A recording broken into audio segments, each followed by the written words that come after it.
ও বললো দিদি আমার অর্জুন চাই। আমি বললাম তোমায় দেবো একটা কন্ডিশনে, তুমি 8 মাস প্রেম টেম করবে না, 8 মাস কমনওয়েলথ গেমসে তোমাকে 8টায় 6টা জিততে হবে, তুমি নিশ্চয়ই পাবে। ও কথা রেখেছিল। আজকে তাকে ছোট করার কাজে তিনি করলেন যে ওকে ছোট করে আমি বড় হব, এবং তিনি যেটা বললেন সর্বৈব মিথ্যে, 100% মিথ্যে। বুলা চৌধুরীর মতো একজন আন্তর্জাতিক মানের একদম লড়াই সংগ্রাম করে উঠে আসা একজন মানে প্রতিযোগী সাঁতারু, সে ওই রকম একজন মুখ্যমন্ত্রীর কাছে গিয়ে বলবে যে আমাকে অর্জুনটা করে দিন, আর মুখ্যমন্ত্রী বলবেন তুমি প্রেম করো না, অমুক করো না, ইত্যাদি ইত্যাদি যত সব মানে অবান্তর অসভ্যের মতো কথাবার্তা, আর তিনি সেটা শুনবেন, এটা একেবারেই বিশ্বাসযোগ্য নয়। অর্জুন পাবে, তার একটা সিলেকশন কমিটি আছে, সেখানে মান্যগণ্য মানুষরা আছেন, তারা সমস্ত দিক বিচার বিবেচনা করে অর্জুন পুরস্কার বা যে কোনো পুরস্কারের জন্য একজন খেলোয়াড়, একজন সাঁতারু, একজন ক্রিকেটার তার নাম প্রস্তাব করবেন, সেই অনুসারে সরকার তাকে দেবে। তা যদি তার সুপারিশে যদি অর্জুন হয়, তার মানে তো দুর্নীতি। তা তিনি তো প্রথম, তাকে তো গ্রেপ্তার করা উচিত। উনি তো বলেন আমাকে সন্ধ্যা মুখার্জি, আরতি এরা সব নাকি গান গেয়ে শোনাতে বলতো। এখন উনি যখন গান আমি জানি না উনি সেই রেকর্ডিংটা উনি কখনো শোনেন কি না। উনি তো এই ধরনের রবীন্দ্রনাথকে দিয়ে গান্ধীজির অনশন ভাঙিয়ে দিয়েছিলেন ওই দিয়ে কি বলে লেবুর রস দিয়ে। তা কাজেই উনি এরকম মিথ্যে কথা বলেন, এবং উনি যা বলেন তা সবটাই মিথ্যে।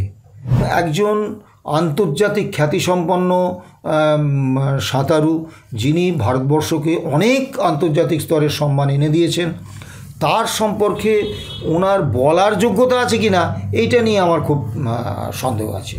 রিচা ঘোষকে সম্বর্ধনা দেওয়ার জন্য যে সভা অনুষ্ঠিত হয়েছিল, সেখানে মুখ্যমন্ত্রী দাঁড়িয়ে বলছেন যে বুলা চৌধুরী তার কাছে এসেছিল অর্জুন পুরস্কার চাইতে, কিন্তু বুলা চৌধুরী নিজে বলছে যে মুখ্যমন্ত্রী তার বিরুদ্ধে যে মিথ্যাচার করছে। আপনি কি বলছেন এই বিষয়টা নিয়ে? মুখ্যমন্ত্রী এই যে মিথ্যাচার জনসমক্ষে দাঁড়িয়ে। দেখুন, এই মুখ্যমন্ত্রীর নামের আগে তৃণমূল কর্মীরা আবেগ ভরে লিখতেন সততার প্রতীক মমতা বন্দ্যোপাধ্যায়। তা আজকে দেখবেন আর অতি বড় তৃণমূল সমর্থকও তার নামের পাশে সততার প্রতীক এই কথাটা লেখেন না। মানে তারাও বুঝে গেছেন যে এই মানুষটা সততার নয়, অসততার প্রতীক, এই জন্য লেখেন না। তার নামের আগে একটা ডক্টরেট লিখতেন মমতা বন্দ্যোপাধ্যায়, এবং বলতেন তিনি ইস্ট জর্জিয়া ইউনিভার্সিটি থেকে ডক্টরেট করেছেন। তা আমাদের সংবিধানে এরকম কোনো নিয়ম নেই যে যিনি মুখ্যমন্ত্রী হচ্ছেন বা প্রধানমন্ত্রী হচ্ছেন বা কোনো মন্ত্রী হচ্ছেন তাকে দিগ্গজ পণ্ডিত হতে হবে, তাকে ডক্টরেট হতে হবে, তাকে MA MSc MPhil করতে হবে, এরকম কোনো নিয়ম নেই। তা তিনি এই ইস্ট জর্জিয়া ইউনিভার্সিটি সারা পৃথিবী খুঁজে দেখা গেল যে পৃথিবীতে কোথাও ইস্ট জর্জিয়া ইউনিভার্সিটি বলে কোনো ইউনিভার্সিটি নেই। অর্থাৎ তিনি একটা ভুয়ো ডক্টরেট ডিগ্রি নিজের নামের পাশে ব্যবহার করতেন। তা এটা যদি একটা ওই কোনো রামা কৈবত্য, রহিম শেখ যদি এরকম করতো সেটাকে মেনে নেওয়া যায়, কিন্তু একজন মুখ্যমন্ত্রী, এবং তিনি তার আগে বিরোধী নেত্রী ছিলেন, তিনি তার শিক্ষাগত যোগ্যতা নিয়ে এতটা জালিয়াতি করবেন, এটা মানে ভাবা যায় না। তা যে কোনো মানুষ যখন কারোর সম্পর্কে কোনো কথা বলে, তখন তার ব্যক্তিগত রুচি, ব্যক্তিগত শিক্ষা, ব্যক্তিগত সংস্কৃতি এবং পারিবারিক শিক্ষা, সংস্কৃতি, রুচি এগুলো অনুসারে কিন্তু তিনি বলেন। তিনি এই যে বুলা চৌধুরী সম্পর্কে যে কথাগুলো বললেন, তিনি বলতে পারবেন তিনি তো আজকে 2011 সালে মুখ্যমন্ত্রী হয়েছেন, তার আগে তিনি রেলমন্ত্রী ছিলেন, কেন্দ্রীয় মন্ত্রী ছিলেন। তাই বুলা চৌধুরীর জন্য তিনি একটা বিন্দু কোনো উদ্যোগ নিয়েছেন? তাকে একটা জমি দিয়েছেন, দিয়ে বলেছেন যে রাজ্য সরকার বুলা চৌধুরীর এই যে ভারতবর্ষের জন্য এত সম্মান নিয়ে এসছে, তার একটা সাঁতারের একাডেমি করার জন্য আমি একটা জায়গা দিয়েছেন? তাকে একটা সরকারি চাকরি অফার করেছেন? বা তাকে তিনি এই যে যখন 7 সাগর অভিযানে তিনি যেতেন, তার ওই স্পন্সর জোগাড় করতে করতে তার মাথা খারাপ হয়ে যেত। তা একদিন কি মমতা ব্যানার্জি এগিয়ে এসেছেন? আজকে তাকে ছোট করার কাজে তিনি করলেন যে ওকে ছোট করে আমি বড় হব, এবং তিনি যেটা বললেন সর্বৈব মিথ্যে, 100% মিথ্যে। বুলা চৌধুরীর মতো একজন আন্তর্জাতিক মানের একদম লড়াই সংগ্রাম করে উঠে আসা একজন মানে প্রতিযোগী সাঁতারু, সে ওই রকম একজন মুখ্যমন্ত্রীর কাছে গিয়ে বলবে যে আমাকে অর্জুনটা করে দিন, আর মুখ্যমন্ত্রী বলবেন তুমি প্রেম করো না, অমুক করো না, ইত্যাদি ইত্যাদি যত সব মানে অবান্তর অসভ্যের মতো কথাবার্তা, আর তিনি সেটা শুনবেন, এটা একেবারেই বিশ্বাসযোগ্য নয়। আর তাছাড়া আমি ধরে নিলাম মুখ্যমন্ত্রী সুপারিশ করেছেন, সেই জন্য বুলা চৌধুরীকে অর্জুন পুরস্কারটা দেওয়া হয়েছে। তাহলে তো মুখ্যমন্ত্রীর যদি ব্যক্তিগত সততা এতটুকু থাকে, তার তো প্রথম নিজেকে পুলিশের কাছে সোপর্দ করা উচিত যে আমি একটা দুর্নীতিগ্রস্ত লোক। অর্জুন পাবে, তার একটা সিলেকশন কমিটি আছে, সেখানে মান্যগণ্য মানুষরা আছেন, তারা সমস্ত দিক বিচার বিবেচনা করে অর্জুন পুরস্কার বা যে কোনো পুরস্কারের জন্য একজন খেলোয়াড়, একজন সাঁতারু, একজন ক্রিকেটার তার নাম প্রস্তাব করবেন, সেই অনুসারে সরকার তাকে দেবে। তা যদি তার সুপারিশে যদি অর্জুন হয়, তার মানে তো একটা দুর্নীতি। তা তিনি তো প্রথম, তাকে তো গ্রেপ্তার করা উচিত। এবং আমি এই নিয়ে দেখো, আমি আর মানে বেশি কিছু বলবো না। উনি তো বলেন আমাকে সন্ধ্যা মুখার্জি, আরতি, এরা সব নাকি গান গেয়ে শোনাতে বলতো। এখন উনি যখন গান আমি জানি না উনি সেই রেকর্ডিংটা উনি কখনো শোনেন কি না, ওটা তো মানে মানুষের পক্ষে শ্রাব্য কিনা আমি জানি না। উনি তো এই ধরনের রবীন্দ্রনাথকে দিয়ে গান্ধীজির অনশন ভাঙিয়ে দিয়েছিলেন ওই দিয়ে কী বলে লেবুর রস দিয়ে। তা কাজেই উনি এরকম মিথ্যে কথা বলেন, এবং উনি যা বলেন তা সবটাই মিথ্যে, সত্যি কথা উনি খুব কম বলেন। ওনার কথা নিয়ে যত কম আলোচনা করা যায় ততই ভালো। শুধু আমি বুলা চৌধুরীর উদ্দেশ্যে বলবো, আপনি এই ধরনের মানুষের কথায় কোনো রকম যন্ত্রণা পাবেন না। আপনার জায়গাটা বাঙালিদের মনের ভেতরে, বাঙালিদের হৃদয়ে। কোন মমতা ব্যানার্জি কি বলল তাতে কিচ্ছু এলো গেল না। এবং সত্যি কথা বলতে কি, মুখ্যমন্ত্রী এই চেয়ারটায় বসার অনুপযুক্ত মহিলা ইনি। ইনি জানেন না যে কি বলতে হয়, কি বলতে নেই, কতটা বলতে হয়, এই সাধারণ বোধটুকুই এনার নেই। এবং এটা একেবারে 100% মিথ্যে কথা।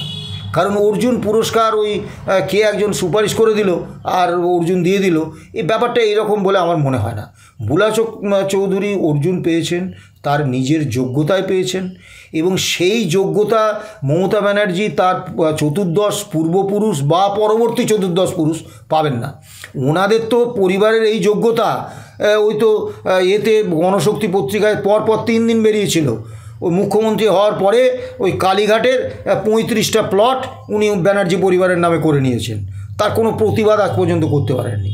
এবিপি আনন্দে ওনাকে ধরে সাংবাদিক সুমন জিজ্ঞেস করছে যে আপনার বিরুদ্ধে এরকম অভিযোগ, আপনার পরিবার 35টা প্লট কালীঘাটের মতো জায়গায় ভবানীপুরে দখল করে নিয়েছে, তা আপনি বলুন।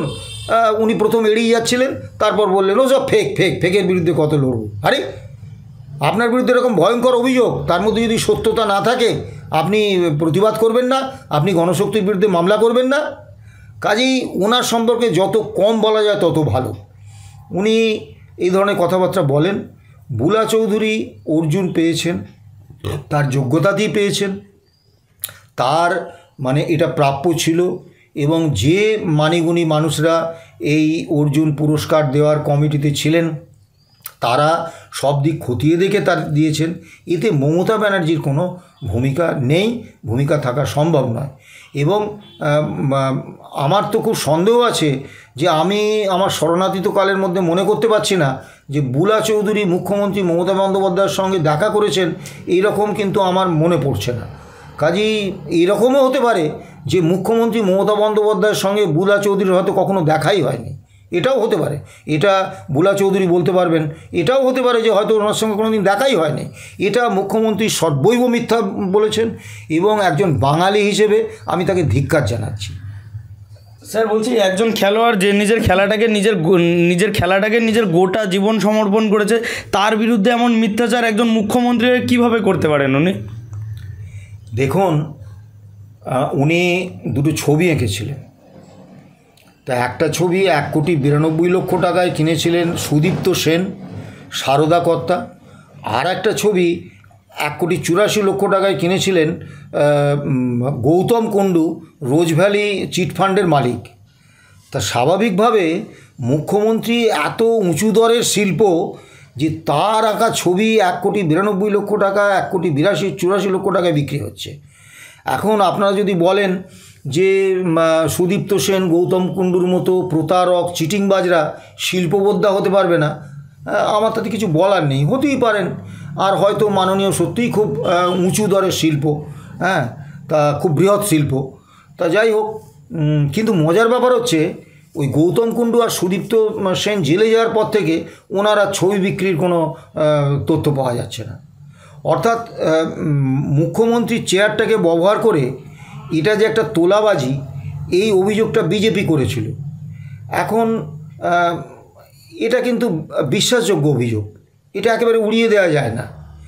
তা উনি গান, উনি কবিতা লেখেন, উনি নাকি বই লেখেন, ওই এপার ওপার ঝপাং অমুক তমুক এইসব।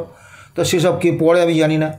ওনাকে নাকি আরতি বন্দ্যোপাধ্যায়, ওই সন্ধ্যা, এরা সব গান ফোন করে গান শোনাতে বলতো। কাজী ইনি সর্বদা মিথ্যে কথা বলেন এবং একজন আন্তর্জাতিক খ্যাতিসম্পন্ন সাঁতারু, যিনি ভারতবর্ষকে অনেক আন্তর্জাতিক স্তরের সম্মান এনে দিয়েছেন, তার সম্পর্কে ওনার বলার যোগ্যতা আছে কি না এইটা নিয়ে আমার খুব সন্দেহ আছে। কারণ বলার যোগ্যতাও থাকতে হয়। ওই চেয়ারে বসিয়ে দিলেই তো আর তিনি সেই চেয়ারের উপযুক্ত হয়ে যান না, বলার যোগ্যতা থাকতে হয়। ভোলা চৌধুরী সম্পর্কে বলতে গেলে সেরকম যোগ্য মানুষেরই বলা উচিত।